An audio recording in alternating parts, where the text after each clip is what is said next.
ये बात तो सत्य है कि जिस तरीके से इस बार एक भयावह परिस्थिति हम लोगों के राज्य के कई जिलों में देखने को मिली है, ये पिछले बीते कई दशकों से ज्यादा भयावह है।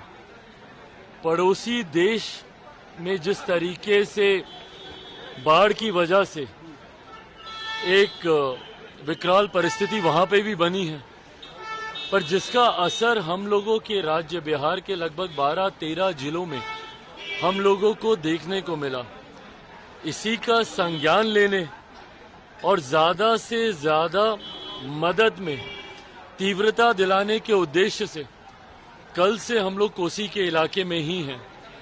कल रात्रि का प्रवास भी हम लोग का वहीं था और आज भी बाढ़ से प्रभावित कई जगहों का हम लोगों ने जायजा लिया।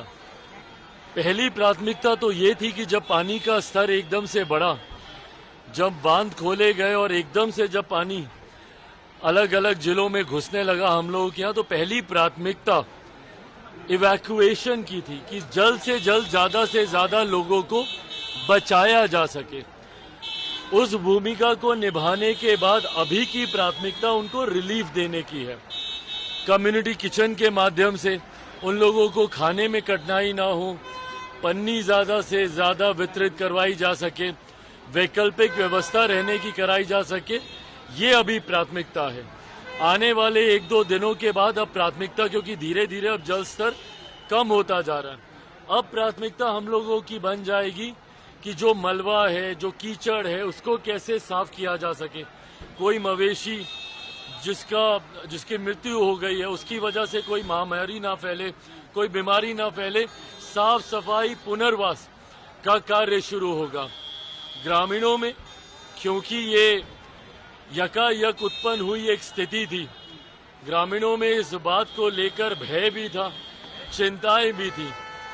कई जगह पर इस बात का अनुभव हम लोगों ने भी किया कि चीजों में और हम लोगों को तत्परता लाने की जरूरत है। उसके लिए भी तमाम उचित निर्देश मैं स्वयं वहां पर देकर आया हूं, स्थानीय प्रशासन के साथ भी। आज सुबह भी हम लोगों ने बैठक की, अलग अलग जिलों के डीएम, एसपी, तमाम अधिकारियों के भी लगातार हम लोग संपर्क में हैं। प्रयास ये है कि असुविधा लोगों को कम से कम हो और जल्द उन लोगों का पुनर्वास हो। इस दिशा में अब हम